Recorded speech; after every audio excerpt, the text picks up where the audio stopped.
Hey guys, Cam315 back at it with another video for you guys, and I am back with another One Piece anime episode review. Happy Super Bowl Sunday. Yes, I'm going to be watching the Super Bowl today. I went with the, if you guys want to know, I do have a sports channel as well, but I did go with the Chiefs, not the Chiefs, I did go with the Eagles. I went with the Eagles to win this game and beat the Chiefs.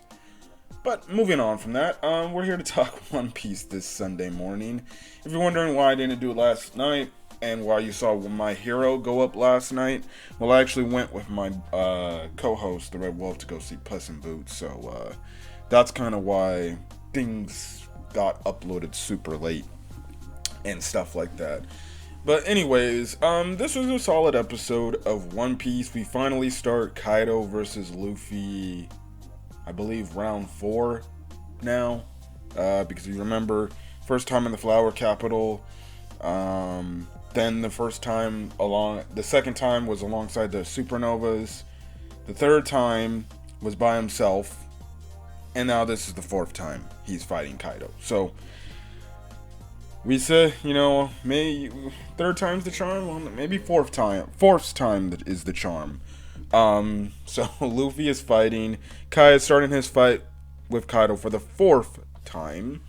But, yes, so we pick up right where we left off from last week, where practically Luffy tells Momonosuke, like, yo, you bit an emperor. You should be fine. There's nothing to be scared of. So, yes, now, this is when Luffy pretty much tells Momonosuke, hey, listen, you need to move Onigashima. You need to move it back to where it originally was.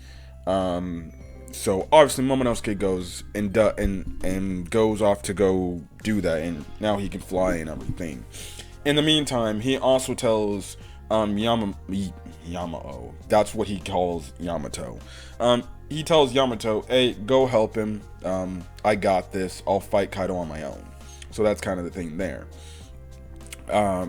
So yeah, and then Luffy pretty much screams out, like saying like how he's gonna be the one to defeat Kaido at any cost. They cut over the whole landscape of the Battle of Onigashima. You see the samurais, they get inspired by this, so they're raising their weapons towards the sky. We cut over to the different Straw Hat pirates and everything. They overheard Luffy somehow. Look, just whatever, it doesn't matter. Anyways, that ends up getting them inspired to continue on and win this fight if they're fighting in battles and everything. So yeah, they have it to where Big Mom overhears. She's like, oh, that little, and then even Kid and Law, they're just like, oh jeez, what took him so long? Jesus, can he just freaking beat this guy already? So yeah, that's kind of the thing there. You have it to where Old Man Hio and Kawamatsu, they do make a mention of the fact, like, his voice alone is just all rallying them and getting them stronger, more pumped. Obviously from the fact that, well, Luffy is a pretty influential, figure in the world of One Piece. Like, they wrote, like, news articles saying how, like, he's able to, like, get people to follow him just from his voice alone, pretty much, which, again, it goes to show you how, like, inspiring Luffy is. Remember, this is the guy back 2 years ago in the Marineford, where practically his will to try to save Ace was so strong alone. He had Whitebeard being like, don't let that kid die, bro, because he will be the main reason if Ace survives in this situation. Anyways, that's kind of the thing. Now we have King and Queen. They're just kind of like shit-talking Zoro and Sanji, and they're like, please, your pathetic captain won't beat Kaido and everything, because Kaido's gonna be the future king of the pirates. They practically just look at each other, Zoro and Sanji look at each other, and they're practically like, yeah, we don't agree with that sentiment. You see, you're wrong with that, because that's not what we envision to see in the future, and we're backing alongside our captain. Our captain is going to beat your captain, yada yada yada. So they go off and they start, firing off attacks on King and Queen and kind of putting them on the ropes a bit. So yeah, which again, Old Man Hio and Kawamatsu, they make a mention like, oh, they're making the lead performers actually like struggle a bit. So that's kind of the whole thing. Got back to the top of Onigashima. Kaido, he reverts from his dragon form back to his half form, his half dragon, half his hybrid form. My bad, his hybrid form. And practically, he's telling you just get these great animation shots of like Luffy pretty much charging up. You know, his Haki, he's charging up. You know, and everything. Kaido's charging up. And practically, Kaido's like, it doesn't matter. You're never going to defeat me if I'm alive. But obviously, Luffy, he kind of fires back by saying there's an infinite amount of chances for me to defeat you. Pretty much saying like, oh, it doesn't matter how long I'm alive. There's still always a chance I can defeat you. There's an infinite possibility of chances that I can continue to fight you. And in one of those infinite chances, I will defeat you. In one of those. So yeah, they charge at each other. They end up having another Conqueror's Haki clash. They have a Conqueror's Haki clash so big that it practically like shakes the entire freaking battle landscape of Onigashima. Everybody on the freaking everybody on the island can feel like the presence that they're emitting through their Conqueror's Haki. Like, it stops fights. Like, Zoro King, Sanji Queen, they all stop their fights because they're like, holy crap, that's a lot of Conqueror's Haki going on, and things like that. It's so crazy that they actually split open the heavens. So originally there were like thunder clouds and everything, like it was just overcast practically. But this whole clash alone opens up the sky so much that it makes Yamato remember a part she read in Odin's journal, to where at that time in the flashback we saw when Odin and Roger clashed, they practically, their clash was so strong, it practically, in a way, in their example, it opened up the heavens. So literally, this clash alone by Luffy and Kaido literally just opened up the heavens, practically made the sky clear. And that is pretty much crazy. It goes to show you what level these guys are fighting on, and things like that. So, yeah, that was crazy within itself. So, because of the fact that now the moon is now out and there's clear skies, we actually cut over to Nekomamushi and Urarashi, Cat Viper and Dogstorm, and they actually go back into their Sulong forms when it looked like they were actually in some massive trouble. This shocks Jack and Perospero respectively, because they're like, oh crap. So funny and fun fact, you know, it's absolutely hilarious how with Jack and Perospero, Kaido, who kind of right now is in a way aiding both of them, he helped them in a way look like they were going to secure a W, only for, you know, Kaido with his clash alone to like single-handedly make them lose. We see them use their special attacks. They call it Odin 1 style. Dogstorm calls it Canine Clever. He just charges, you know, right at Jack with the tip of his sword on his foot near his legs and things like that. Now, they show Jack not getting impaled or anything, but it's like, bro, he should have been impaled. Like, my goodness. I know in some cases you probably have to censor it, but if this wasn't like censored, dude, he'd more than likely get impaled. Because there's no way you're charging straight foot first with a sword, and all it does is break his belt. So Jack is down for the count. And then Cat Viper, his special Odin 1 style, 1 sword style attack is Feline Frenzy. He just charges straight up at freaking Perospero. Kind of just, I guess, injects his claws into Perospero, just, you know, scratches up.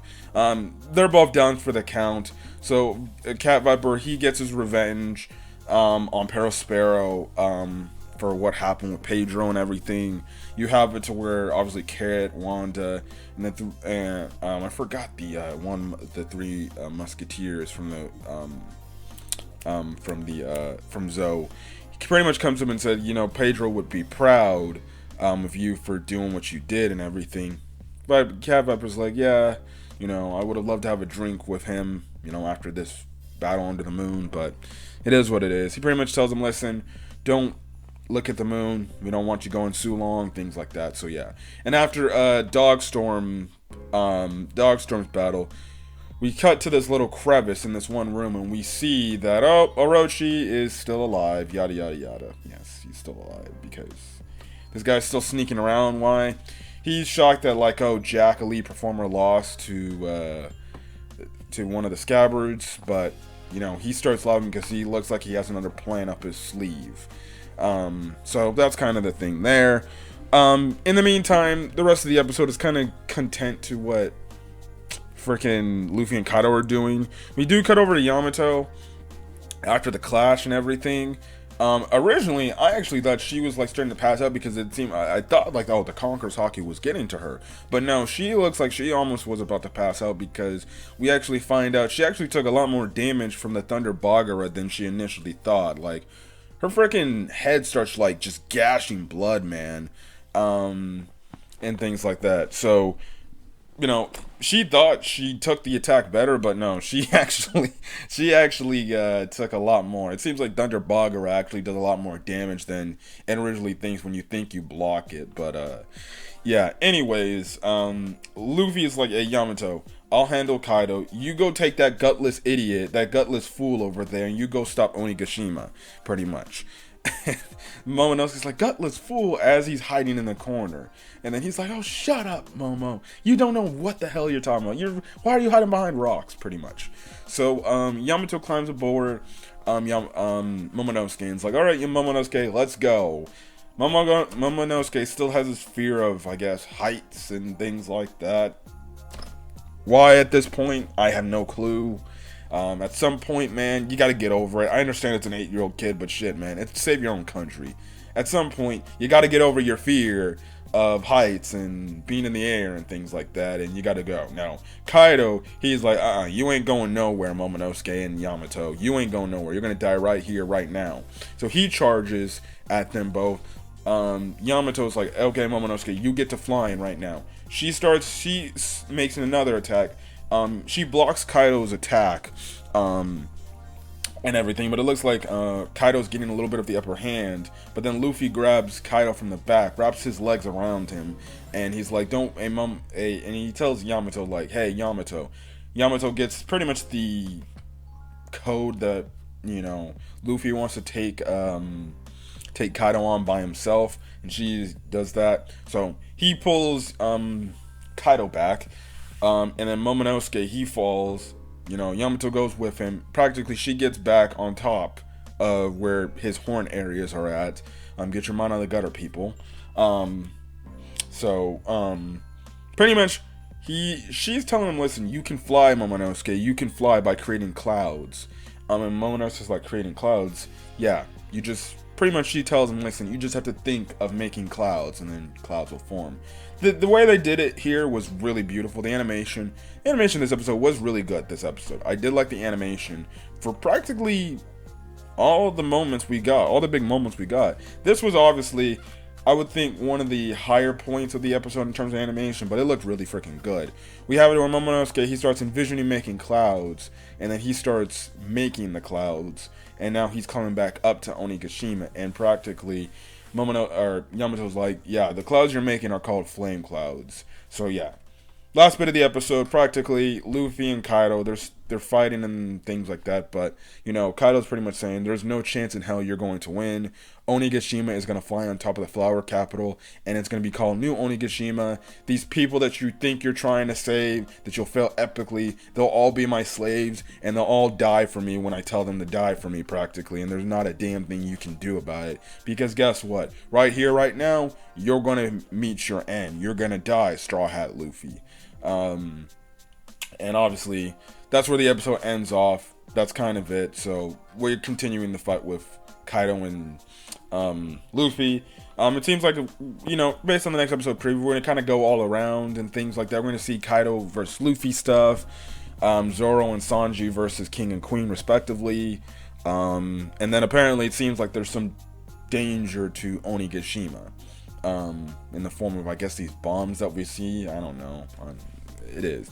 The title says it, like, end of Onigashima, so I don't know if that means, like, oh, Onigashima's gonna blow it now. Look, I know what it is, I'm just saying it for my anime-only people. I know what happens, but I'm not gonna spoil it for people, but solid episode of One Piece. Really did like this episode of One Piece, and I definitely can't wait for more, but yeah, we're definitely getting a lot closer to a very big moment that's about to happen soon, but definitely can't wait to see that animated, but it is what it is. We got to continue on with these weeks, but anyways, I'm gonna get out of here. If you guys like the video, leave a like, put in the comment section your thoughts on this week's episode of One Piece, as well as hit that subscribe button if you want to get more One Piece content and things like that. I guess in terms of people who watch not only the sub but the English dub version, there are no updates. Don't ask. Again, refer to the community post that I made in regards to the One Piece English dub. That pretty much answers your question right then and there. So don't bother asking. Just keep waiting. I don't know why the wait's taking so long, but you gotta wait. That's all I can say. But don't worry about that. That's it. Anyways, gonna catch you guys next video. Till then, guys, stay safe out there. Have a great rest of your day and enjoy your Super Bowl Sunday. Peace.